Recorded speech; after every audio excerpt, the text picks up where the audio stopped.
சொல்கிறார், அடியேன் 40 வருஷத்துக்கு முன்னால் ஞானஸ்தானம் எடுத்தனாக்கா அன்னிலேருந்து இன்றைக்கு வரைக்கும் அப்படியே இருக்கிறனாகன்னாரு. நேற்று இன்றும் என்றும் மாறாதவர் அவர். உங்களை அப்படி இருக்க சொன்னாராண்டவர். அவர் தான் மாறாதவர். நீங்கள் தினந்தோறும் மாறிக்கிட்டே இருக்கணும். அதனால் கவனிங்க, மாறணும் மாறணும் மாறணும். அறிவு பத்தாது, அறிவில் பெருகணும். இன்றைக்கி தெரியாத நாளைக்கு கற்றுக்கணும்.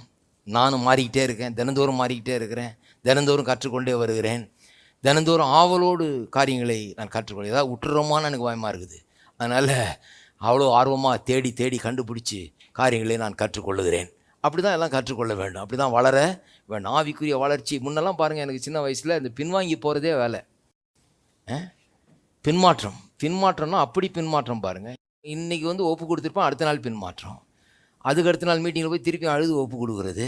அப்புறம் திருப்பியும் அடுத்த நாளே பின்மாற்றம். ஒரு நாள் ஆவிக்குரிய ஜீவியத்தை வாழ்கிறது அவ்வளோ பெரிய ஒரு கஷ்டம் பாருங்கள். அவ்வளோ பெரிய ஒரு சேலஞ்சு.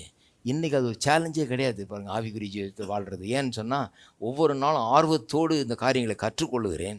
கற்றுக்கொள்ள முன்னேறிக்கிட்டே போய்கொண்டு. பின்மாற்றமே கிடையவே கிடையாது. பின்மாற்றன்ற பேச்சுக்கு இடம் கிடையாது. பின்மாற்றங்கிறதே பழைய ஏற்பாட்டு வார்த்தை. அது புதிய ஏற்பாட்டு விசுவாசிக்கு பொருந்தாது. பிலிப்பியர் 3ஆம் அதிகாரத்துக்கு திருப்போம். இன்னொரு பெரிய தடை என்னன்னு சொன்னால் 12ஆம் வசனத்திலிருந்து வாசிக்கிறேன்.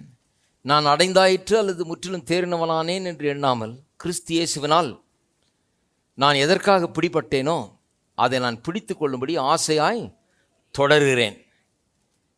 ஆசையாய் என்ன பாருங்கள், என்ன ஆர்வம் பாருங்கள் அவருக்குள்ள. அடைஞ்சிட்டேன் இல்லை, முற்றும் தேறினவனானேன் என்று அல்ல.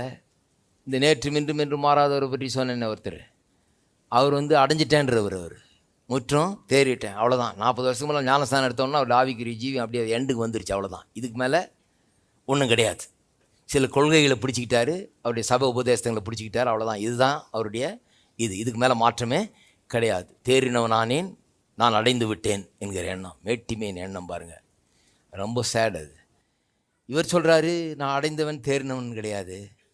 எதற்காக பிடிக்கப்பட்டேனோ, எதற்காக கர்த்தர் அழைச்சிருக்கிறாரோ அதை நான் பிடித்து கொள்ளும்படி பாருங்கள். எதுக்காக பிடிச்சிருக்காரோ அதை பிடிச்சிக்கல இன்னும் ஜனங்க.